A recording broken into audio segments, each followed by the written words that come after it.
0231501168. Perkenalkan, nama saya Dinda Helena Sinaga dengan NIM 231501162. Perkenalkan, nama saya Nurhabil Panjaitan, NIM 231501179. Saya Reva Maulina Putri Safni dengan NIM 231501149. Perkenalkan, nama saya Stefani Patricia Menamar dengan NIM 231501174. Dan saya Irma Putranisa dengan NIM 231501146. Amuba ditemukan pada tahun 1875 oleh Los dalam tinja disentri pasien di Rusia. Amuba tersebar di seluruh dunia dan parasit ini jauh lebih umum ditemukan di daerah tropis, tetapi juga telah ditemukan dimanapun yang sanitasinya buruk pada semua zona iklim. Dilaporkan bahwa sekitar 10% dari populasi dunia dan 50% dari penduduk di berbagai negara berkembang mungkin telah terinfeksi pada parasit ini. Infeksi ini tidak jarang terjadi bahkan di negara-negara makmur, dan sebagian besar orang yang terinfeksi tidak menunjukkan gejala. Amuba invasif menyebabkan penyakit yang melumpuhkan sekitar 50 juta orang dan kematian pada 50.000 orang di setiap tahunnya. Sebagian besar terjadi di daerah tropis di Asia, Afrika, dan Amerika Latin. Nah, selanjutnya adalah siklus hidup Entamuba histolytica. Tahap 1, kista. Infeksi terjadi oleh kista dewasa melalui air atau makanan yang terkontaminasi tinja penderita dan pembawa. Karena pelindungan dari dinding, kista dapat tetap hidup dalam kondisi lembab selama sekitar 10 hari. Kista yang tertelan tadi akan melewati perut tanpa kerusakan dan masuk ke usus kecil.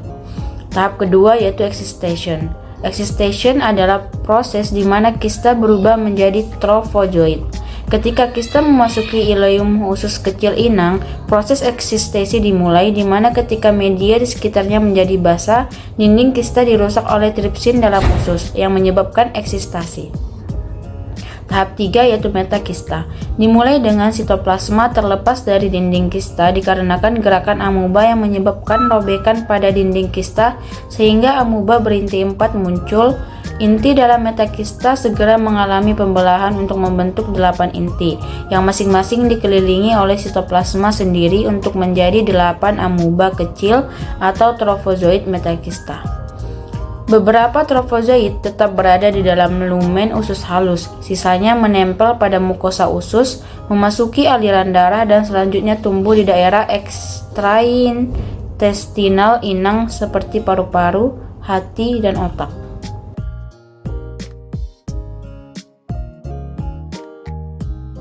Yang ketiga, saya akan bahas tentang infeksi parasit amuba. Yang pertama adalah amoebiasis, yang merupakan penyakit yang disebabkan oleh parasit protozoa Ectoamuba histolytica, yang gejala utamanya adalah diare akut, disentri, colitis amuba, dan abses hati amuba. Yang kedua, ada Keratosis acanthoamuba, adalah infeksi langka pada kornea, yang jika tidak didiagnosis dan diobati dengan benar, dapat menjadi penyakit yang mengancam penglihatan, seperti nyeri mata yang parah, bahkan dapat mengalami kebutaan. Yang ketiga, ada eosinophagus amuba granulomatosa, adalah infeksi sistem saraf pusat langka yang biasa berakibat fatal yang disebabkan oleh Acantha amuba. Gejalanya sangat banyak dan mencerminkan area otak yang terinfeksi termasuk kejang, perubahan tingkat kesadaran, koma, bahkan dapat mengalami kematian. Manifestasi klinis dan diagnosa. Gejala amoebiasis bervariasi mulai dari masalah pencernaan hingga infeksi organ-organ dalam yang mengancam jiwa.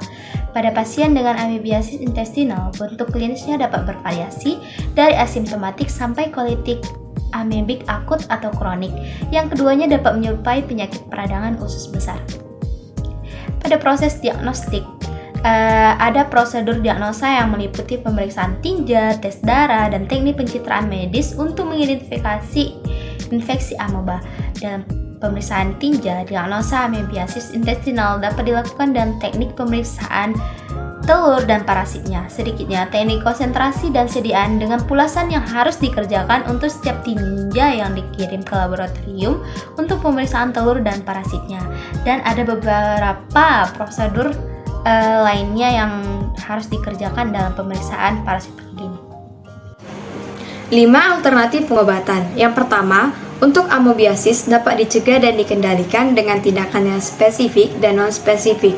Tindakan khususnya mengacu pada vaksin terhadap amoebiasis, terutama untuk E. histolytica, yang terbukti hemat biaya, aman, dan tahan lama dengan efek samping yang lebih sedikit. Vaksinasi menggunakan bentuk parasit gal atau gal inakdaktin asli dan rekombinan yang terbukti mampu melindungi hewan terhadap amoebiasis usus dan abses hati amoeba. Yang kedua, keratitis acanthamoeba yang dapat hidup dalam bentuk trofozoid yang aktif bergerak atau dalam bentuk kista dorman yang sangat resisten terhadap obat.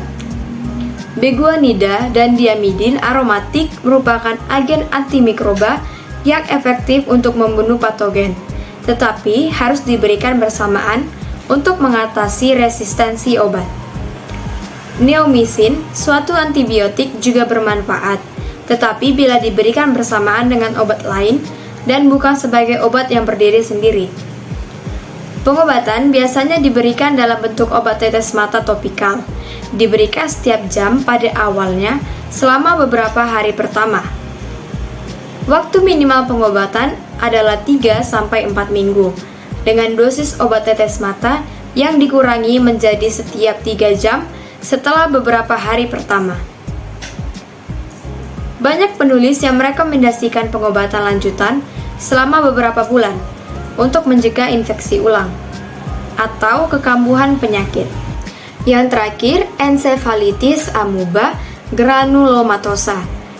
Kombinasi obat-obatan ensefalitis amoeba granulomatosa dan luka kulit apapun biasanya diobati dengan kombinasi obat-obatan, termasuk miltefosine, dan satu atau lebih dari hal berikut adalah pentamidin yang biasanya digunakan untuk mengobati infeksi jamur, obat anti jamur atau infeksi protozoa, sulfadiazin atau trimetoporin atau sulfamethoxazole antibiotik, flucytosin atau obat anti jamur, fluconazole atau obat terkait voriconazole atau itraconazole, obat anti jamur, amphotericin B, obat anti jamur, azithromycin atau clarithromycin, antibiotik, yang beberapa dari obat-obatan ini diminum dan yang lainnya diberikan melalui suntikan.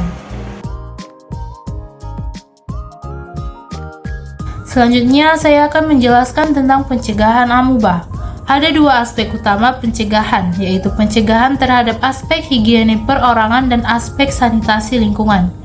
Pencegahan terhadap aspek higiene perorangan seperti mencuci tangan dengan sabun, mengkonsumsi air minum yang sudah dimasak, tidak memakan sayuran, ikan, dan daging mentah atau setengah matang, mencuci alat makan, membuang kotoran, air kotor, dan sampah organik secara baik dengan tidak membuangnya secara sembarangan.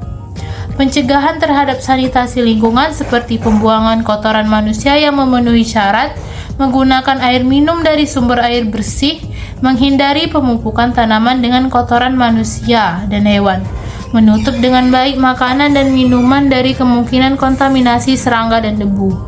Upaya pencegahan dan pengendalian disentri amoeba dapat terlaksana dengan baik jika masyarakat dapat menerapkan pola hidup bersih dan sehat dengan menjalankan prinsip-prinsip higiene perorangan dan sanitasi lingkungan yang baik.